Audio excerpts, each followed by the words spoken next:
जय हिंद, वंदे मातरम दोस्तों। तो મિત્રો એસએમસી ટેકનિકલ આસિસ્ટન્ટની જે પરીક્ષા 9/8/2026ના રોજ યોજાવાની છે, તો એના માટે આજે આપણે સિલેબસ મુજબ મોસ્ટ આઈએમપી મોડલ પેપર જોવાના છીએ। મિત્રો એસએમસી ટેકનિકલ આસિસ્ટન્ટ માટે સિલેબસ મુજબ તૈયાર કરેલા 3 most IMP model paper Gujarati ભાષામાં, કારણ કે ગુજરાતી ભાષામાં પરીક્ષા લેવાવાની છે।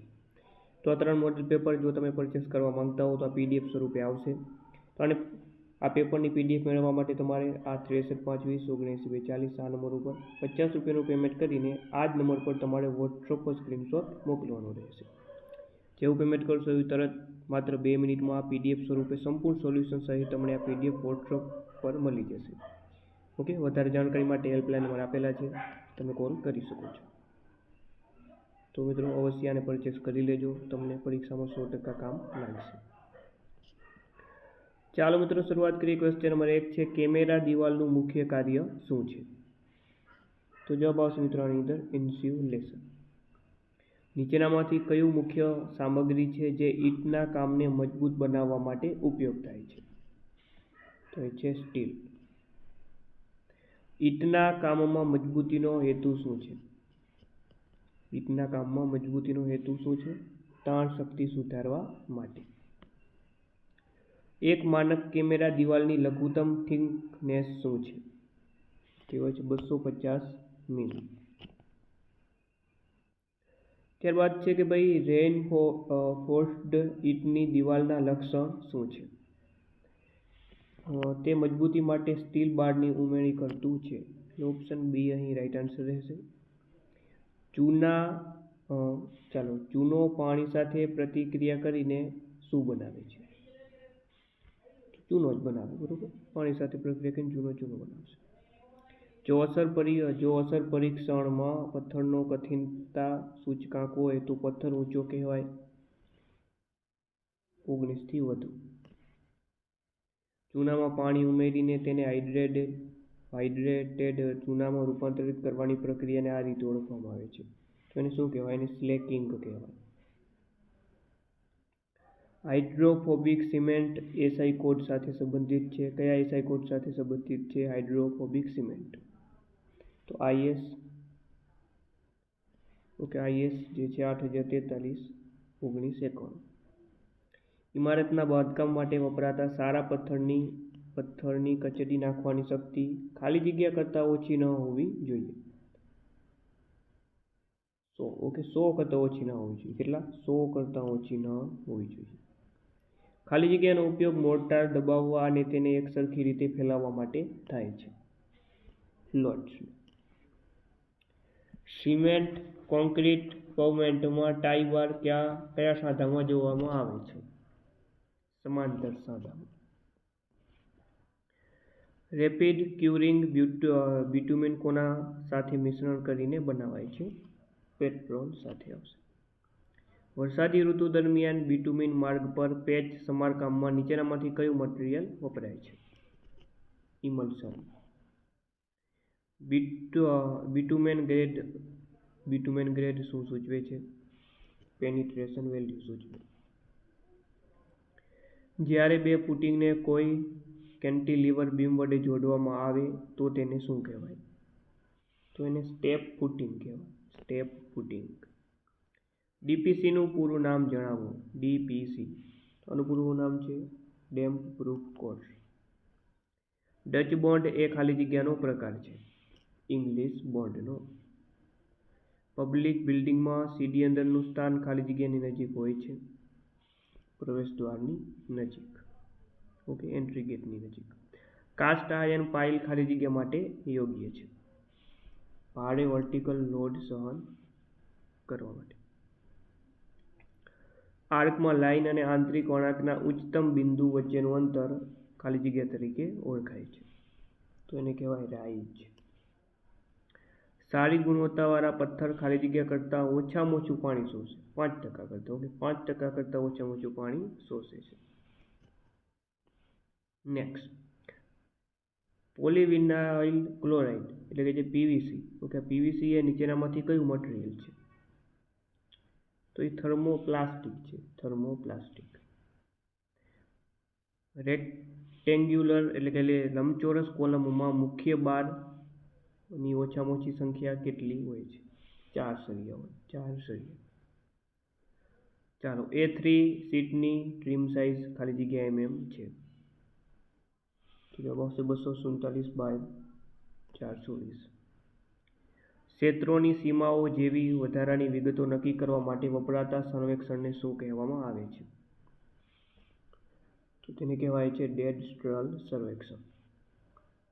ખાલી જગ્યા પરિમાણ વાંચવા માટે કણ સ્કેલનો ઉપયોગ થાય છે.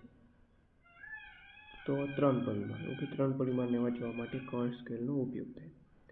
મુસાફરી કરેલ અંતર માપવા માટે વાહનના વ્હીલ સાથે જોડાયેલ સાધનને શું કહેવાય? ઓડોમીટર. ભારે વાહન સહન કરતા થાંભલા માટે કયો પથ્થર સૌથી યોગ્ય છે? ગ્રેનાઇટ. નીચેનામાંથી કયું વિધાન સાચું અથવા તો સાચા છે? ચાલો જોઈએ. ગ્રેનાઇટ એ અગ્નેય પથ્થર છે અને ખૂબ કઠોર. આ તો સાચું છે. ચૂનાનો પથ્થર નરમ હોય છે અને સરળતાથી એને કોતરી શકાય. આ પણ સાચું છે. માર્બલ ભારે ભારવાળા પાયામાં ઉપયોગી. આ એક ખોટું છે. તમે માત્ર A અને B સાચું છે, એટલે ઓપ્શન D આપણો ફાઇનલ જવાબ રહેશે. જળયોજિત ચૂનો મુખ્યત્વે કયા કામમાં વપરાય છે? લેપકામ અને રંગકામમાં. ઓકે મિત્રો, આવા સરસ મજાના 100 માર્ક્સના 3 પેપર આપેલા છે. તો પેપર માટે આ નંબર આપેલા છે. આ નંબર ઉપર તમે માત્ર 50 રૂપિયાનું પેમેન્ટ કરી દેવાનું ગૂગલ પે અથવા તો ફોન પે દ્વારા, અને આ જ નંબર પર વોટ્સઅપ પર સ્ક્રીનશોટ મોકલી દેવાનું. જેવું પેમેન્ટ કરશો એવું તરત 2 મિનિટમાં વોટ્સઅપ પર તમને સંપૂર્ણ સોલ્યુશન સહિતની PDF મળી જશે. વધારે જાણકારી માટે આ નંબર ઉપર તમે કોલ કરી શકો, મેસેજ કરીને વધારે જાણકારી મેળવી શકો છો. લો હીટ સિમેન્ટ અંગે નીચેનામાંથી કયું વિધાન સાચું અથવા તો સાચા છે? તો જુઓ, તે જથ્થાબંધ કોન્ક્રીટ માટે યોગ્ય છે. તો આ સાચું છે. તે ઊંચી પ્રારંભિક શક્તિ આપે. ના, ઊંચી પ્રારંભિક શક્તિ ના આપે. આ ખોટું થઈ ગયું. સાચું વિધાન કયું છે? તો એ બી બંને સાચા નથી. એક પણ સાચું નહીં, એ પણ ના આવે, કારણ કે ઓપ્શન એ તો સાચો છે. Option A right answer. જોડકા જોડવાના છે આપણાને. પરીક્ષણ અને ઉપકરણ સંબંધિત જોડકું પૂછ્યું છે. તો આમાં જે છે સુસંગતતા પરીક્ષણ. સુસંગતતા પરીક્ષણ, તો એની સામે વાત કરીએ મિત્રો તો આવશે વિકેટ. અને સ્થિરતા પરીક્ષણમાં આવશે લી સેટેલિયર. આવી રીતે વાત કરીએ તો ઓપ્શન બી આપણો રાઈટ આન્સર રહેશે. સિમેન્ટના પ્રકાર અને તેના ઉપયોગ સંબંધિત જોડકા જોડવાના છે આપણે. સિમેન્ટનો પ્રકાર અને તેના ઉપયોગ સંબંધિત. સલ્ફેટ પ્રતિરોધક, તો એ દરિયાઈ બાંધકામમાં આવશે. અને ત્વરિત સખતપણું રોડ બાંધકામ. તો સામે જવાબ આપેલા છે, એટલે ઓપ્શન એ રાઈટ આન્સર અહીં રહેશે. નીચેના વિધાનો વિચારવાનું છે. વિધાન એ છે કે લો હીટ સિમેન્ટ ડેમ બાંધકામમાં વપરાય છે. બિલકુલ સાચું છે ભાઈ. વિધાન આર એવું કહે છે તે ઉષ્મીય તિરાડ ઘટાડે છે. લો હીટ સિમેન્ટ ઉષ્મીય તિરાડ ઘટાડે. આ પણ સાચું છે. તો હવે જે છે મિત્રો, ઓપ્શન કેવી રીતે પસંદ કરવાના છે? તો એ અને બી બંને સાચા તો છે, પરંતુ શું એ અને આર એનું કારણ છે કે કારણ નથી? તો જવાબ અહીં ઓપ્શન એ આવે છે. એ અને આર બંને સાચા છે અને આર યોગ્ય એનું કારણ છે. નીચેનામાંથી કયો પોલાણ દિવાલનો મુખ્ય ફાયદો છે? ગરમીનું સંક્રમણ ઘટાડે છે. કયો બોન્ડ સૌથી સામાન્ય ઈંટ મેસનરીમાં વપરાય છે? English bond. નીચેનામાંથી કયો બોન્ડનો પ્રકાર નથી? સ્ટ્રક્ચર બોન્ડ તો હોય, હેડર બોન્ડ પણ આવશે, ઇંગ્લિશ બોન્ડ હોય. સૂકો પેક બોન્ડ, આવો બોન્ડ ના હોય. આ બોન્ડનો પ્રકાર નથી.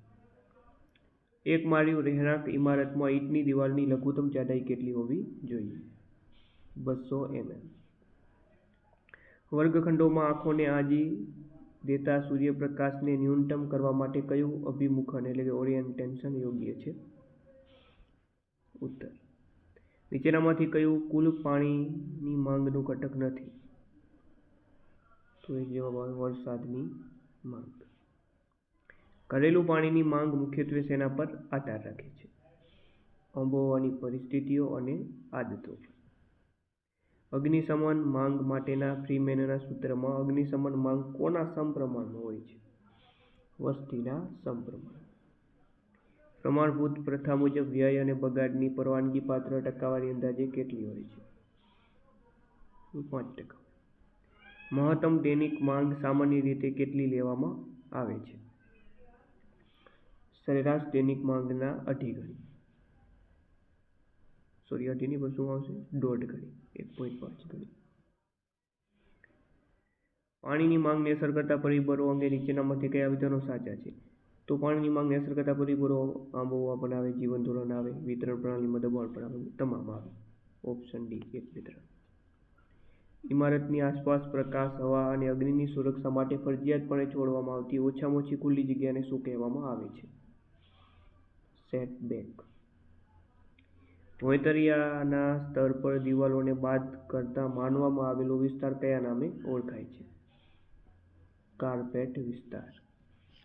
પૃથ્વીની સપાટી નીચે ખનિજ સંપત્તિ શોધવા માટે નીચેનામાંથી કયા માપનનો ઉપયોગ થાય? ભૂશાસ્ત્રીય માપન.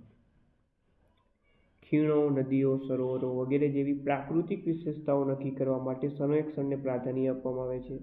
તેમાં ટોપોગ્રાફી સર્વેક્ષણને પ્રાધાન્ય આપવામાં આવે છે. તો મિત્રો આ હતા આપણા અગત્યના પ્રશ્નો. આવા 3 મોડલ પેપર છે મિત્રો, 100 માર્ક્સના આપણા સિલેબસ મુજબ રહેશે. તો મોડલ પેપર પરચેસ કરવા માટે તમારે અહીં નંબર ઉપર જે છે આ નંબર ઉપર ગૂગલ પે અથવા તો ફોનપે અથવા તો પેટીએમ દ્વારા માત્ર 50 રૂપિયાનું પેમેન્ટ કરીને આ જ નંબર ઉપર સ્ક્રીનશોટ મોકલી દેવાનો. સંપૂર્ણ સોલ્યુશન સહાય સહિતના મોડલ પેપર તમને મળશે માત્ર 2 મિનિટમાં વોટ્સઅપ દ્વારા. વધારે જાણકારી માટે હેલ્પલાઇન નંબર આપેલા છે. તો ફરીથી મળીશું મિત્રો નવા વિડીયો સાથે. જય હિન્દ, જય ભારત.